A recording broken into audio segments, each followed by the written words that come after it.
April 1945. Berlin was no longer the powerful capital of Nazi Germany. The city had become a battlefield.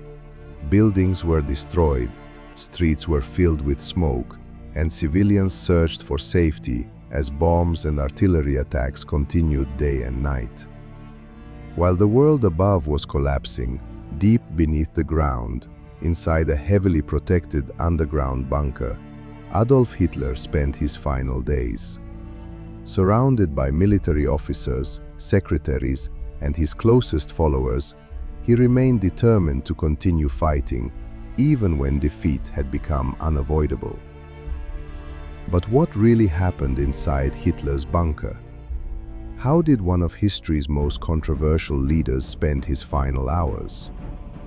What decisions were made behind those concrete walls? And how did the Third Reich finally come to an end? In this documentary, we will explore the final days inside the Führerbunker, using historical records, eyewitness accounts, and investigations that reveal what happened during the collapse of Nazi Germany.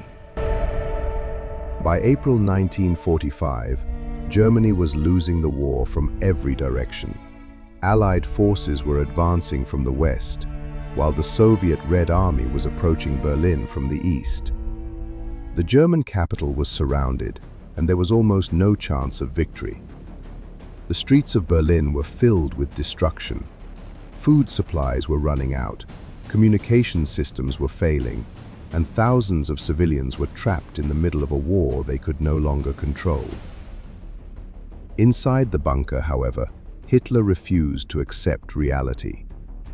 He continued giving military orders and demanded attacks from forces that were already destroyed or unable to fight. His generals understood that the situation was hopeless, but many were afraid to openly challenge him.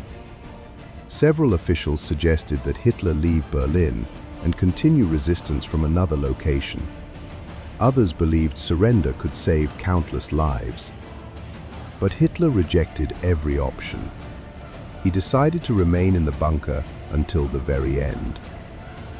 The Führerbunker was located beneath the garden of the Reich Chancellery in Berlin. It was designed as a secure command center with reinforced concrete walls, communication rooms, offices, and living areas. Life inside the bunker became increasingly tense as Soviet forces moved closer. The people underground lived with constant fear, knowing that the sounds of battle above them meant the enemy was approaching. Among those inside was Eva Braun, Hitler's longtime companion. After years away from the public eye, she arrived in Berlin and chose to remain with him despite knowing the danger. Other senior Nazi officials, including Joseph Goebbels and his family, also stayed in the bunker during the final days. The atmosphere was filled with uncertainty, desperation, and the knowledge that the Nazi regime was collapsing.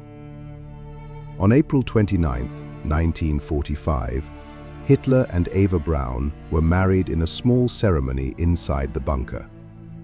It was a brief event during a time when the city around them was being destroyed.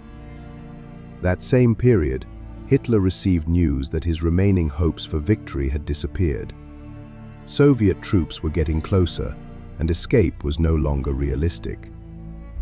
On April 30, 1945, Hitler spent his final hours inside the bunker.